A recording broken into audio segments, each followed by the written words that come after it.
Hello and welcome to the Too Much Apparently podcast. If you're new here, this is a podcast for the deeply feeling, overthinking, emotionally overloaded humans who've been told they're too much apparently. And if you're back, thanks for choosing to sit with us again. We're Alice and Carly, two therapists who are also just sensitive weirdos trying to make sense of life, healing, and our own brains. This isn't a professional advice podcast. It's more like the messy, honest conversations that happen when you finally feel safe enough to say what you're really thinking. This space is for people like us, the ones who've been called too sensitive, too serious, too emotional, too intense, and have spent way too long believing that it's true. Okay, on with the episode. Hello, just a heads up before diving into today's episode. This is Carly, and I accidentally recorded this episode with the incorrect microphone settings. So sorry about the quality of this episode, hope you can still enjoy it. Today we're talking about being too aware to be happy. When you understand your patterns, know your triggers, can trace everything back to your childhood, trauma, or neurodivergent traits, but somehow that knowledge isn't translating into actually living. Yes, it's when therapy language becomes your first language, when you can psychoanalyze yourself in real time, but you can't seem to enjoy a good moment without narrating it. Can't make a decision without questioning every underlying motive, can't trust a feeling without wondering if it's real. This is for the deep thinkers, the therapy veterans, the people who've done the work and are now wondering if all that insight has become its own kind of prison. We're talking about what happens when self-awareness disconnects you from joy, flattens your emotions, strains your relationships, and make you feel like you're living life through a psychological textbook rather than actually experiencing it. And we'll explore when self-awareness is genuinely helpful versus when it becomes another way to stay safe, stay in control, and stay separate from your own life. And what it might look like to know yourself deeply and still be able to just feel things, do things, be messy and human. Let's get into it. As therapists, what do you think about the idea of discussing if self-awareness can be too much of a good thing? When we were doing the intro, there were so many things that in my mind, I'm just like, yeah. I think it's a really important thing. I don't know if you've asked that question because some people might expect therapists to not want to admit that or feel awkward about it. But actually, I think it is a really important part of the healing process that self-awareness and insight is amazing. It's brilliant. It's a really important part of the process, but it's not the only part of the process. So I'm glad to be talking about it. How about you? Yeah, well, you're right. It's not the only part of the process, but I think we do talk so much about self-awareness, raising self-awareness, growing people's self-awareness, getting curious, asking yourself questions, looking at why you feel the way you do, behave the way that you do. Oh, what's going on there? What was going on in that moment? I feel like everything we do is about cultivating increased self-awareness. And I'm thinking, what is it then like to record an episode that's like, maybe we now have too much? Yeah. So I'm thinking about one of my supervisors, and she is always talking about action. Like we can think, we can process, we can explore, we can dig, we can do all of that, make sense of things. But if we're not using it to then take action, what are we doing it for? Yeah. So I feel like that's a strong part of my practice. But I think it is easily missed. But it is a balance, isn't it? Because I think then I'm thinking about a lot of mental health content on social media, and that can jump to the action too quickly. Sure. Almost a bit like a kind of toxic positivity, or like just, tell yourself you can, like, fake it till you make it, tell yourself you can do it and then just do it. So I think there is an important balance. Yeah. I have no idea how true or not this is, but sometimes I feel like the least self-aware people are sometimes the happiest. Yes. Yeah. I don't know if ignorance truly is bliss. But I do often find myself wondering that. Yeah. So we had a bit of a saying when I was doing my original training degree, and I can't remember it now, but it kind of stemmed from like, here we are doing all this hard work, and then everyone else is out there just being bleep, swear word. But what I have come to, because there have been multiple times since I started not just therapy as a client, but even before that, when I was reading self-help books, that question of, is it true that ignorance is bliss? And would I go back to not knowing what I know now? And it's a pretty quick and solid no for me, for all the complications that being more self-aware has created in my life. I wouldn't swap. Would you? No, I wouldn't swap either. And I think that's interesting that we both said no, whether we believe that or whether we just don't want to think of all those wasted years or wasted money on all those therapy sessions. Yeah. But no, the reason it's no is because I don't really know any other way to be. I don't think I would want to be ignorant, even if I do think being self-aware creates problems. And again, when we say self-aware, I'm conscious that self-awareness isn't like a destination that you reach and now you're suddenly self-aware. It's still a spectrum. Yeah. So are we just talking about self-awareness? Are we talking about high self-awareness? I'm not too sure, but yeah, and I don't have an answer to it, but is there a point when it does become too much self-awareness and I don't know if there's a middle ground or not, but it's just making me think about people I meet who, like if I meet someone and they tell me that they're really self-aware, I'm like, let's see. Because I think there's sometimes about like, you don't know what you don't know. And well, kind of like those people, I like to think of myself as self-aware. let's see. Right. Well, yeah, life humbles you all of the time. And actually, I'm thinking back to last Friday when we went out to celebrate my birthday and you just said something to me and I was like, whoa, okay. Like I thought I knew something was in my awareness, but you like shone a light on it and I was like, all right, okay. And that has over this last week kind of, been a rapid process of, and it's not that it was entirely out of my self-awareness. It wasn't at all. In fact, I was talking about it to people in a repetitive way that wasn't moving forward. So yeah, the last week has really been a kind of diving deep into things that I guess were on the edge of my awareness. And I suppose that's how it is. And in some ways, as uncomfortable as this last week has been, I'm very much at peace with the idea that this will continue throughout my life, that there is no end point to get to. I'm thinking about my first therapist, and she said, there's no jazz hands moment that you get to at the end of therapy. And that was so disappointing when she first said that. But I think it's important and helpful to know life continues to happen. And as soon as you've got on top of one thing, there's more change, there's more growth, there's more to discover. Yeah, I think that's the important distinction between people who think they're self-aware, as in they know everything about themselves and they've got no blind spots left, versus those of us who say we're self-aware but no, not 100%. Yeah. There's a lot missing and still to discover, and always will be. Yeah. It's not possible to be entirely, fully self-aware. Yeah. But perhaps the more and more and more we learn about ourselves and realize about ourselves, it does seem to also throw up problems. Yeah. So what comes into my mind when you talk about the problems and just thinking about the title, mainly what comes into my mind is about relationship friction, is about what happens when you really start to get to know yourself, get to know what you want, what you don't want, what you like, what you don't like, what you need in relationships with people, and whether you're getting that or not. I wonder if that is also for you or whether there are other aspects that stand out for you in terms of being self-aware. I do think relationships is a big one. It's very common knowledge in therapy world that once you start your therapist training, there will be divorces and things that happen along the way and friendship breakups due to that increased self-awareness, and then realizing certain things that lead to relationship breakdowns or certainly relational friction. And also relational distance. People can experience it a lot if you've been in longer term therapy. The more you learn about yourself and the wider world and how people operate, the deeper you get in your thinking processes and the more distance it creates in your relationships for people who don't now think the way that you think. Yeah. And loneliness can then start to creep in because other people haven't done that work.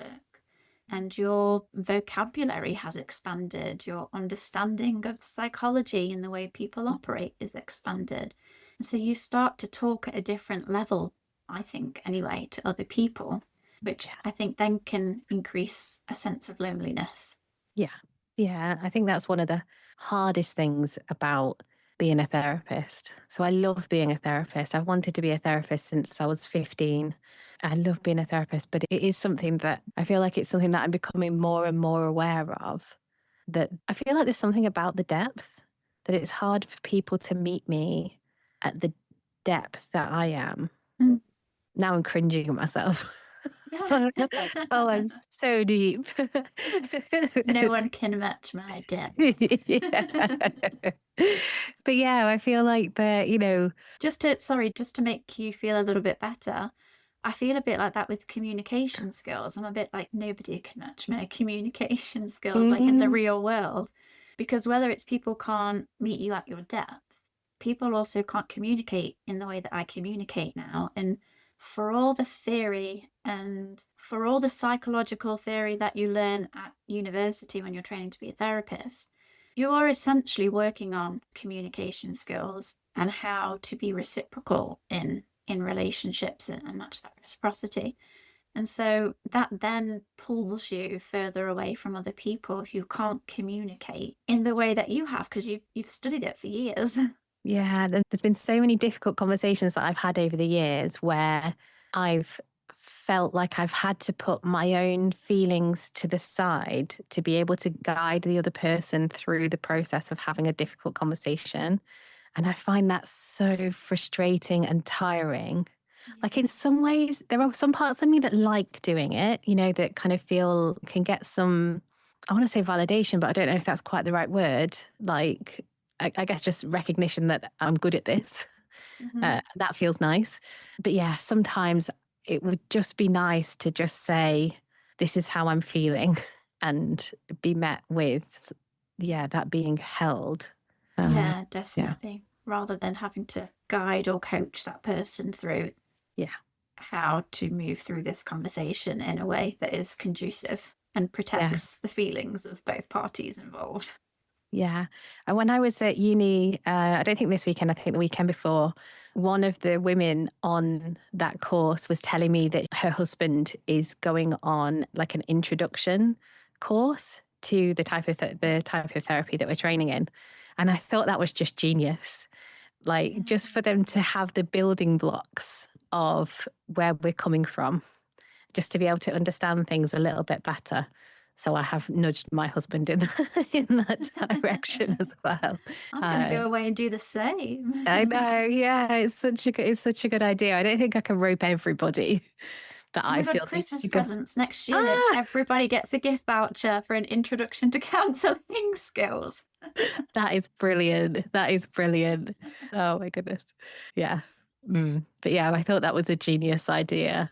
I think it might have just been because he was interested in it, maybe. But I just thought, yeah, what a great way to bring someone along with you.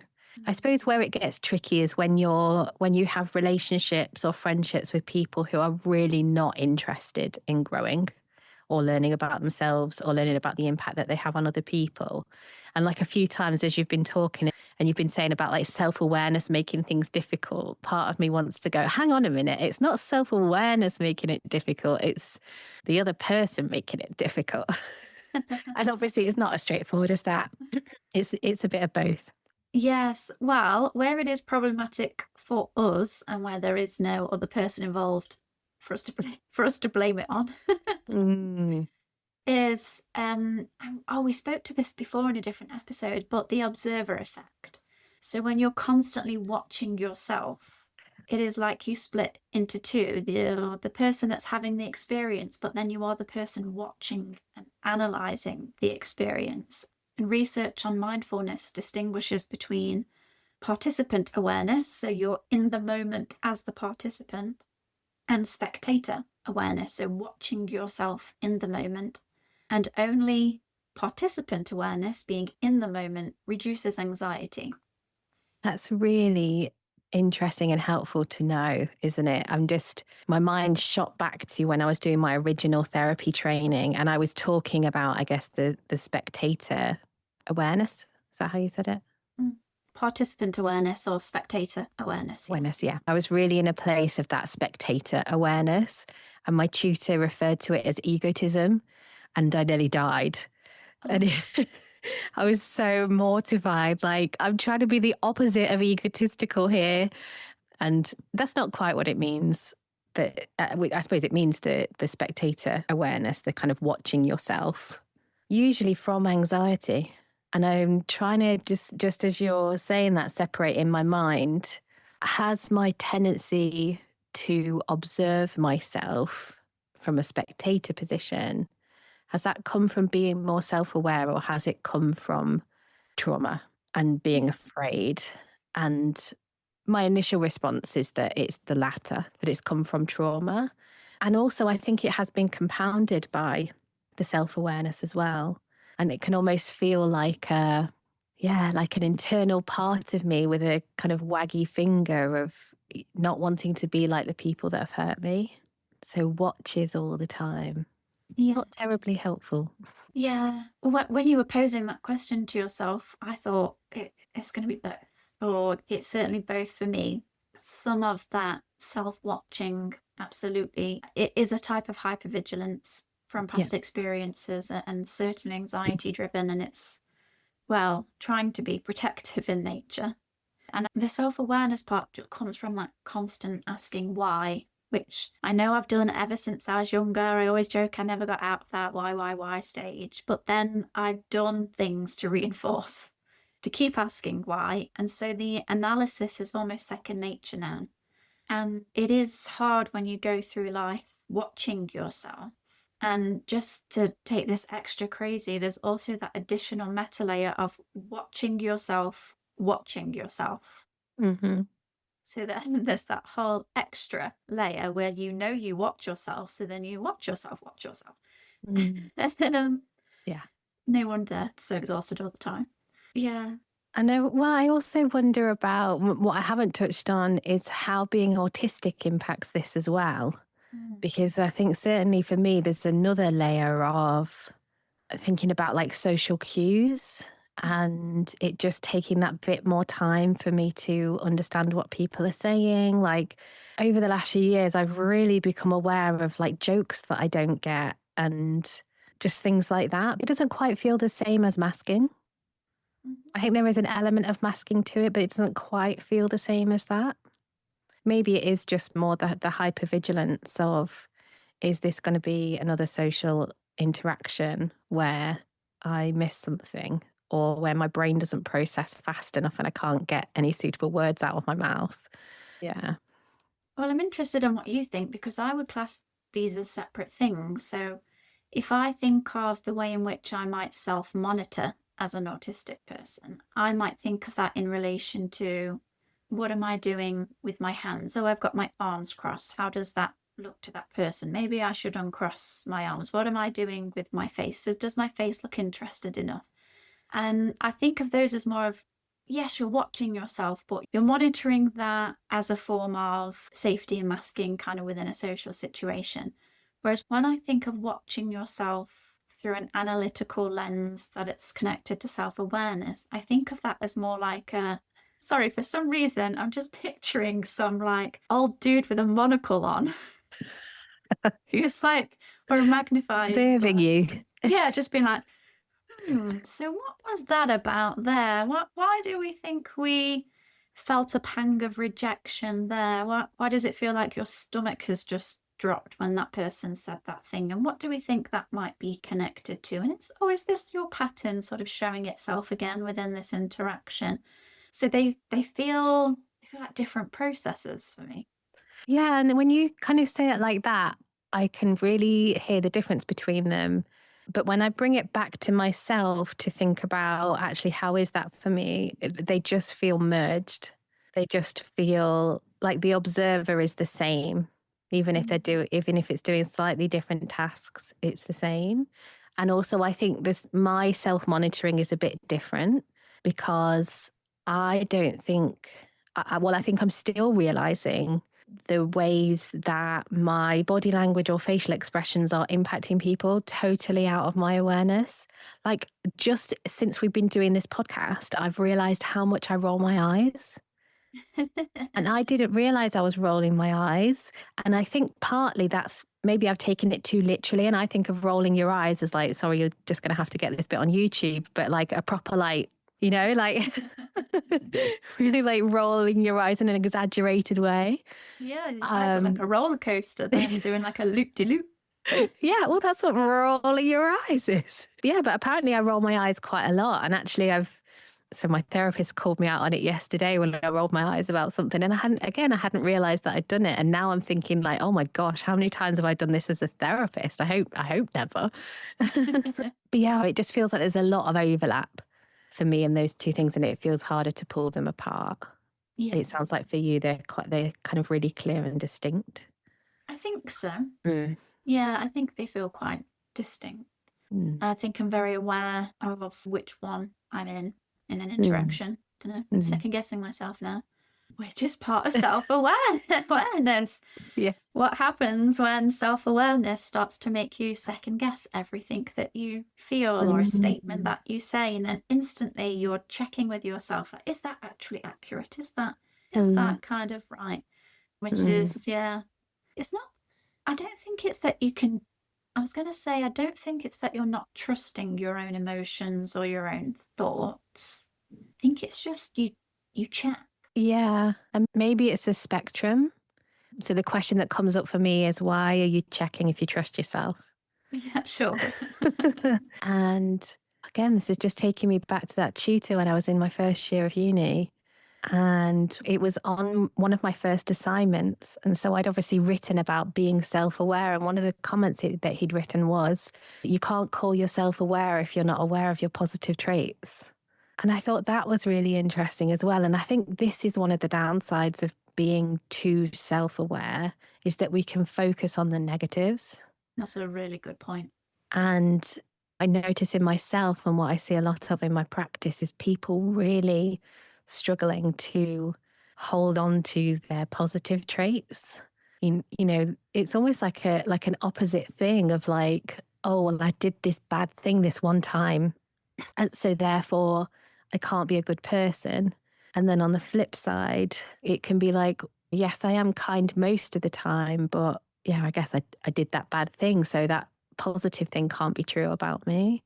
Yeah, that can be really painful. Yeah, well, it also makes a lot of sense with our inherent negativity bias that we are, of course, going to focus more on what we feel are our negative traits or negative life experiences and how they have shaped us. I mean, the positive life experiences that have shaped us, well, we don't need to worry about those. They were positive, so that's fine. They're not causing us havoc and struggles and problems in our day-to-day. So you're right, we really do hone in on the negative side of things. But if you're not aware of your whole being and your whole self, can you really claim to be self-aware? Yeah. Well, we've joked a little bit about how being therapists kind of make us more self-aware. Being therapists, well, usually means that people have done a considerable amount of their own personal therapy in order to become a therapist, as well as the training. But yeah, building my self-awareness started really quite young. I've always been introspective. I've always been reflective and a questioner of self. But I would say I started to really lean into theory and understanding things more, yes, when I started my own personal therapy. But then, back in my nursing days, I went back to uni and did a public health degree, which is something that you needed to do to have access to these other jobs with children and families that I wanted to have access to. So when I went back to uni, the public health degree was around children and families. And so a big part of that was learning about child development in the womb, how life stresses and things that are affecting the mother impact on brain development of the infant, which is an interesting concept, particularly when you look at adoption. And a lot of people want to go to more towards really small children or babies, thinking that they will be nice and shiny and new, and actually a lot of the time they still struggle and have lots of difficulties because so much can happen in the womb already. And I just found that absolutely fascinating. studied a lot on infant mental health and then also on early life experiences, parenting. And yeah, the biggest thing at all that I was obsessed about at the time was attachment theory, which of course nowadays everybody talks about and says, what's your attachment style? Gosh, even years ago when I was dating, I think it got brought up sometimes by guys who were like, my attachment style is this. What is yours? It's like, gosh, everyone talks about it now. But back then it was just like absolutely novel to me, not something a lot of people spoke about. So I became a bit obsessed with it.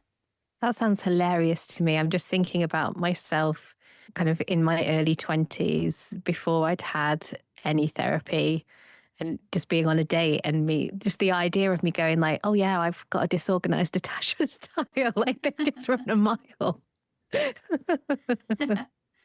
Yeah, or That's like, funny. I'm avoidant. Oh, too avoidant. That's the worst combination. No, all right, see you later. Goodbye. Yeah. That's so funny. Yeah. Yeah. Yeah, I think that stuff is really helpful. I think it is really helpful to know and important to know. And, yeah, I think it is helpful. Definitely. But when you start to learn about these things, not only are you really analysing yourself, you can't help but analyse others around you. And yeah, in my psychotherapy training, we were encouraged to do that. I think I've said this before, but we were encouraged to watch reality TV and try and figure out what yeah. people's like attachment styles were and things like that. So you are, yes, observing yourself, but you go through a stage when you're doing your psychotherapy training of analysing everything, not just yourself, but everything and everyone around you. And I remember it being absolutely exhausting, like so exciting, but then exhausting. And it does reach a point where you have to stop doing that. See, I feel like you're breaking the therapist code here. I just, ooh. So I just, when you tell people you're a therapist, one of the classic responses is, oh, you're analysing me. And I'm All the always like, time. All the no. time. I'm like, no, I'm not analysing you. I'm just trying to enjoy my time here. But yeah, I suppose there is also, because I don't purposely go around analysing. I haven't got like a little psychologist in my head with a clipboard writing notes. But just by the nature of who I am, I will notice how people interact with me and with each other. But yeah, that just made me laugh. I'm just thinking about all those people now that that are thinking oh, is she analysing me? Like, yeah, she probably is. When I was training, I absolutely was, yes. I was intensely observing you. But yeah, obviously, no, now I don't. But even with that, when you hold so much knowledge, that sounded a bit snooty then. When you hold so much knowledge like I When do. you have superior knowledge. Oh, the way you said that was spot on. Reminded me of like a wise old owl in a little hat. With a top hat. Yeah. Well, my dear, when you have superior knowledge like I do. Yes. Yeah, you can't unlearn what you know. So Yeah. you do pick up on things about how people interact with the world. And when you know bits about them or their history, that the dots sometimes do just connect, where you think, I wonder if that's related to that, or I wonder if that comes from that. And some of those things, they just happen naturally. But yes, when you are in constant analysing mode, it is very tiring. Yeah. So why does self-awareness sometimes make decisions harder and not easier? I think because you can see so many different possibilities and you're potentially then trying to figure out, well, what is it that I really want? I think when you can see all the psychological reasons for every option, choosing starts to become impossible. I think then you can, what's that phrase we like, an analysis paralysis, where you then do become indecisive. And there is research that shows excessive self-reflection can lead to indecisiveness and reduced action taking. I guess getting stuck. What's that, paralysis, isn't it? Yeah. Being stuck and unable to know what way forwards to go because we're just questioning all the time. Questioning our motives, questioning, is that what I really want though? Or is that just this pattern popping up again? Or am I just holding myself back? Yeah. And I think I feel conflicted with this because, I feel like I've got like two of my supervisors sat on my shoulders, kind of telling me different things. So obviously, I've got the one that talks about action all the time.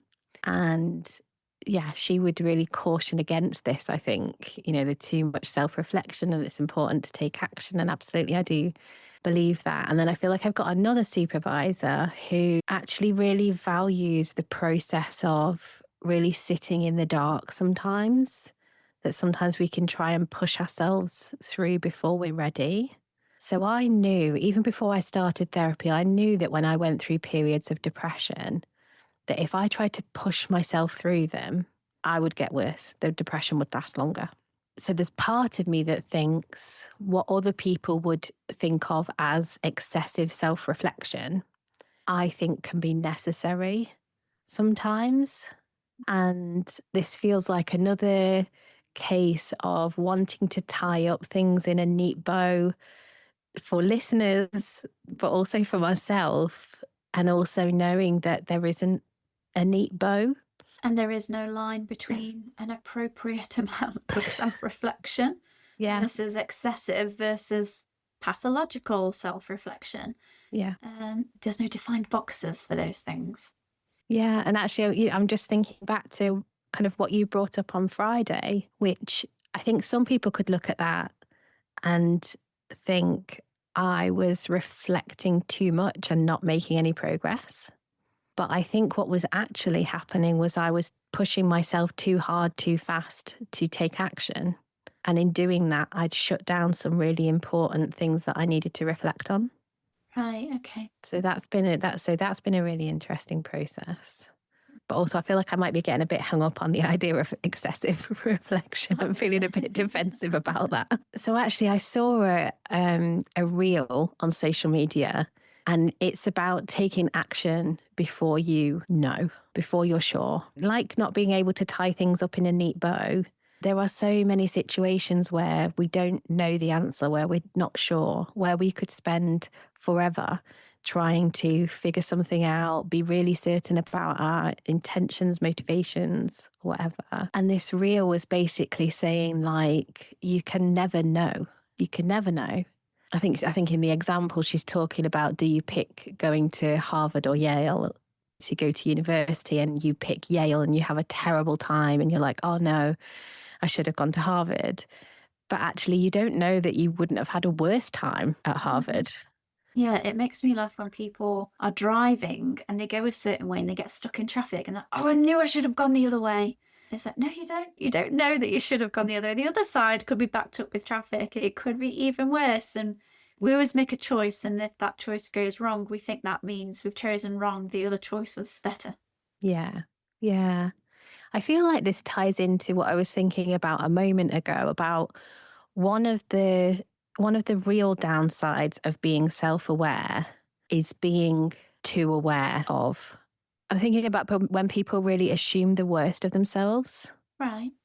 And I feel like that can, when you're in it, it can feel like self-awareness, but it's distorted, and that makes it really hard to make decisions. Self-doubt, I suppose, is what I'm talking about. Yeah.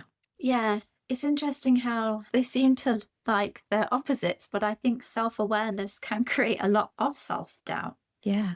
Due to that reason, especially if you're somebody who has quite a strong inner critic, or if you struggle with perfectionism, you can end up using your self-awareness against yourself. Yes. As a way to beat yourself up more, or have to improve yourself and have to change this thing about myself and have to grow. When you start to become really aware of the parts of yourself that you're maybe not keen on or wish you weren't like, or even more darker, shadowy parts of self that we all have, it's then how you deal with the realization of that. Yeah. And I think this is where self-compassion comes in it's really important. Growing in self-awareness can be such a bleak process if you don't also have self-compassion. I see it like a cushion. And I think people can recoil away from self-compassion, that they see it as something quite passive, that they see it as like, being patted on the head, like, there, it'll all be okay. Don't worry. Like, oh, you've done that terrible thing. Never mind. So I think people see it as like letting themselves off the hook. Whereas I see self-compassion as something much more gritty of, as being the part of you that says, no matter what you've done, I will stay with you and help you figure it out. I will stay with you and help you tolerate how awful it feels to see this about yourself or your situation, or admit this, or that it's actually a really brave and courageous part, but so essential. And I think self-awareness without that self-compassion really can lead to all kinds of difficulties, because that is when that inner critic will turn on you. Yeah. And quite easily lead you down into a dark, dark place. Yeah. I liked the way you framed it as gritty self-compassion. I've not heard it put like that before, but I like that. Yeah, I think it takes guts. I think not even self-compassion, but just compassion. You can have compassion for people that are suffering through no fault of their own. That's easy. That's easy to do that. It should be easy to do that. There's lots of people that aren't able to do that, but yeah, I don't feel like there's a lot of challenge in it. I think sitting with someone when they have objectively done something wrong, broken the law or really harmed someone, that takes guts sometimes. That to be able to do that as a therapist, we have to have worked through our prejudices and our judgment and explore all of that. So yeah, I feel like it is a gritty thing to do. Yeah. Yeah. Yeah. Yeah. Well, I guess that's highlighted not necessarily where too much self-awareness can maybe not be a great thing, but where just trying to build and explore your self-awareness, you need other tools to support you to do that. Yeah. If the outcome of that self-awareness is going to be healthy or feel more positive versus more destructive and actually harmful. Yeah. Yeah.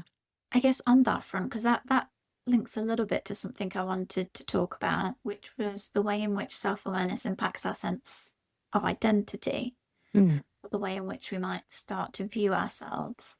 And when you are really aware of yourself, it can, well, I have certainly experienced this.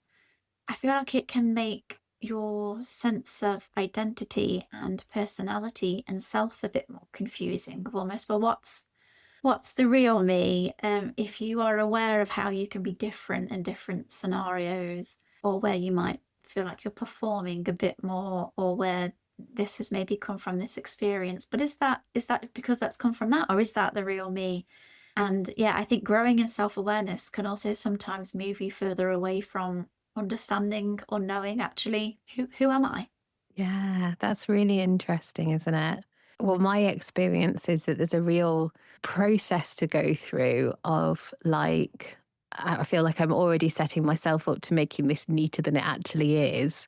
But like this realization of different parts of you, or how you are, and feeling like that you feel more self-aware. And then this kind of like, oh, hang on a minute. And like you say, which is the real me? And even when you said that, I'm like, oh, which is the real me? And I had a bit of this, like being a therapist and doing this podcast, like they're related things, but actually they're different things. And I do wonder about, what's it like for people that know me to hear me doing this podcast? What's it like for my clients to hear me doing this podcast? And in what ways do I come across as me or not me? And then, something that boggles my mind completely is almost like there is no real me. There are just many, many versions of me. And lots of those are held in the minds of people and I've got no control over. But yeah, even just for myself, I think where I come back to there is about my values. When I start to feel like, oh, what's me, and is that me, or is that conditioning, or whatever, I tend to come back to my values, and I use that as like an anchor, and that can feel grounding. Yeah, definitely. I think everybody should do values work. Yeah. Yeah, to understand more about themselves, because I feel like that is a foundational brick in understanding yourself and in moving forwards and making decisions and things. So yeah, I think an anchor, or sometimes I would describe it a compass. Yeah. So we're talking about self-awareness, whether too much self-awareness could be a negative thing. And both you and I have had lots of therapy, become therapists ourselves, do lots of therapy with other people. We have a lot of tools at our disposal. We have a lot of knowledge that we've gathered over the years, and we've done a lot of work ourselves. This kind of leads me to the question of what it's like when you have so much insight and yet you still struggle. It is the worst. It is the worst. I was just thinking about this the other day. The phrase therapist heal thyself popped back into my head. You often hear that about doctor heal thyself, but yeah, therapist heal thyself is a whole nother layer. I feel like if you've got a hairdresser and she hasn't had time to do her hair, you understand because she's busy cutting people's hair, and a decorator whose home is not nicely decorated because they're out all the time doing other people's homes. But when you're a therapist, well, I think it's a natural part of the process that clients come to you expecting that you're sorted. I think that is if you don't know anything about the therapy world, I think that is a kind of expectation. And I think having rigorous therapy training is really important. But yeah, both for myself and also for people that I work with, it's such a painful thing to think I should know better by now, I or should have the answer. yeah, the answer. But that I know I'm people pleasing, or I know this is my perfectionism, or like, yeah, I know. So why can't I just stop? Yeah. Like at the moment, I'm trying to work a bit more on not being defensive. And I was having a conversation with my eldest daughter the other day, and I could just like we were literally having a conversation about not being defensive, and I was just being defensive. It was a bit ridiculous. But yeah, it is really hard. It's really painful. It can reinforce these loops of self-criticism that keep us stuck for even longer. I think a really important aspect of this is that some of these behaviors, particularly the self-criticism, I see as being kind of a control mechanism. It keeps us being angry at ourselves. And that means we don't get angry with the people that have acted in ways that have meant that we've developed these coping mechanisms.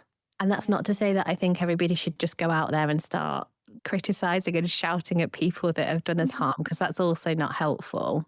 But there is something about the expression of the emotion, so you're not constantly turning that on yourself. I think that's really important. Yeah, yeah, no, I think you're right. And it's so easy to go into the self-criticism. I think, like we were talking about before, if you don't have the compassion part alongside it, then it's easy to go into that self-criticism, especially when, we say this all the time in therapy, don't we? But anything that we start with I should or shouldn't is instantly a judgment. And we know that shoulding yourself does not lead to positive change. It's actually just going to make you feel more and more rubbish. Because I think once we start asking why, we then gain insight. And then once we've gained the insight, we think that must mean now that I can take action and do something about it. Yeah. But it's not always that straightforward. So then it will lead to more struggling. And so then it's back to, oh, well, I still can't get it right. I'm still failing at this.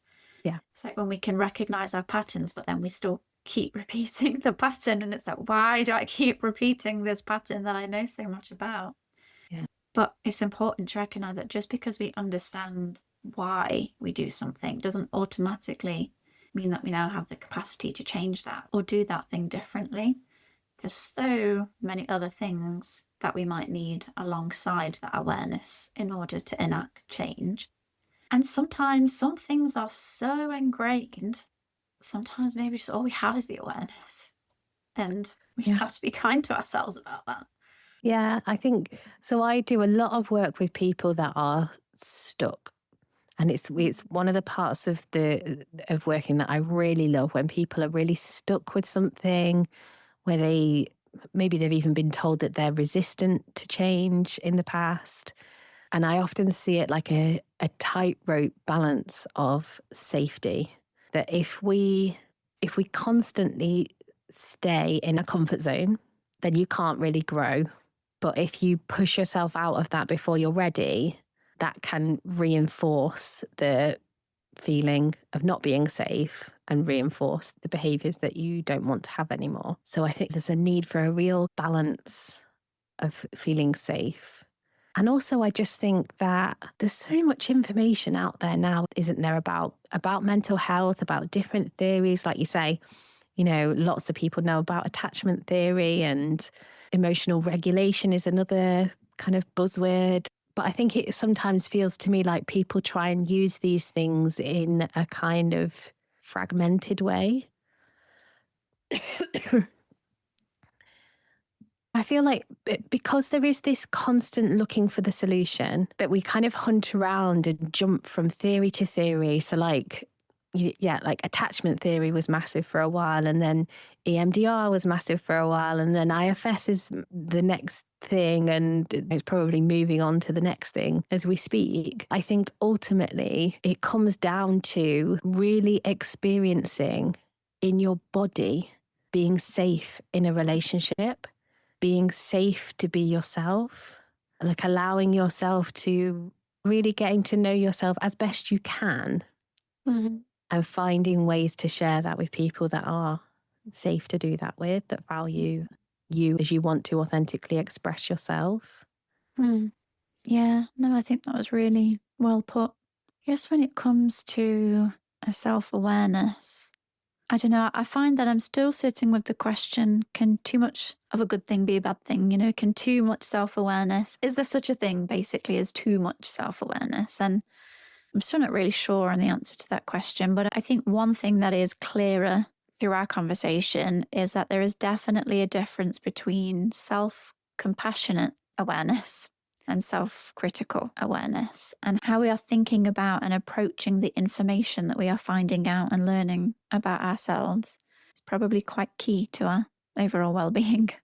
See, I kind of feel like the answer is no. And then I went, but what if you're using self-awareness as avoidance, which I think absolutely can be a thing. But what's the solution? You need to become aware of what you're doing, which is more self-awareness, right? Sure, yeah. So the way out of doing that is more self-awareness.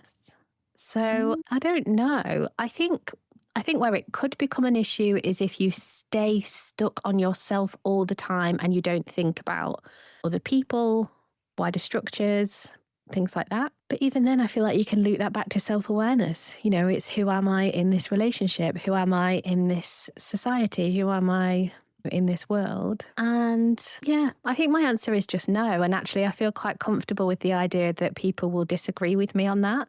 Like that's okay. They can take a different opinion. That self-awareness for me is different to rumination. It's different to overthinking, with air quotes. Yeah, I don't think there can be a thing as being too self-aware.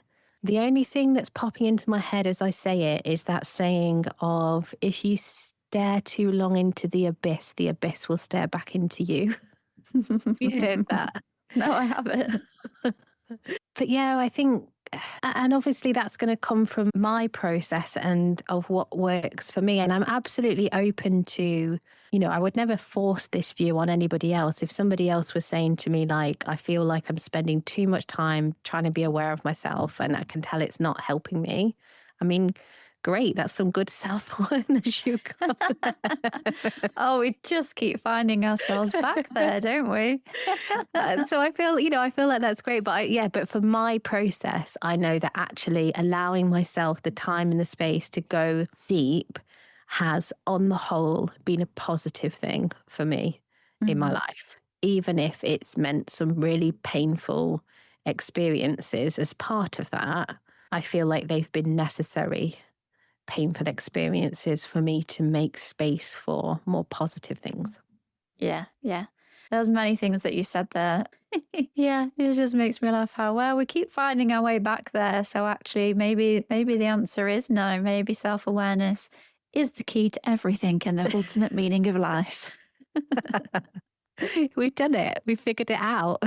Yeah, well, we previously said that the meaning of life was frolicking, didn't we, in a philosophical episode? But we're changing our minds. We've replaced it to self-awareness. I think it can be. I think it needs to be both. Like periods of extensive self-reflection and awareness, and then little frolic breaks. Frolic breaks. Yeah. Oh, well, I feel like we really need to bring this episode to a close. I did want to nod, well, a little bit on that, really, frolicking episodes. We're just thinking about also what it might be like to live without constant self-analysis, which is maybe part of our discussion in terms of not necessarily highlighting self-awareness in and of itself as a good or bad thing, but the way in which we're engaging with self-awareness and when it feels like a healthy exploration of self and when it becomes, intensely focusing on and perhaps scrutinizing and analysing kind of our way of being in the world. But I do think it then is important to have frolic breaks or to just be, because maybe you are allowed to be a mystery to yourself sometimes. I like that. If you're someone who's exhausted by your own self-awareness, you're not doing it wrong. You probably just spent too long believing that understanding yourself was the same as keeping yourself safe or proving you were worthy of love. Healing isn't about knowing everything about yourself. Sometimes it's about learning to trust yourself even when you don't understand why you feel what you feel. You don't need to narrate every feeling, explain every reaction, or have insight into every pattern. You're allowed to just be human, messy, contradictory, and still completely worthy. You can be self-aware and spontaneous. You can understand your patterns and still make mistakes. You can have done the work and still be figuring it out. The goal was never perfect self-knowledge. It was always freedom. Next time we're talking about something that might hit close to home, too creative to stay in the lines, when you see what's wrong with everything. We'll explore what it's like when you can't help but notice the flaws in systems, question authority that doesn't make sense, and struggle to just go along with it when something feels fundamentally wrong, even when it makes your life harder. If you've ever been called difficult for asking why, felt like you can't unsee the problems everyone else ignores, or wondered why you can't just accept things the way they are, that one's for you.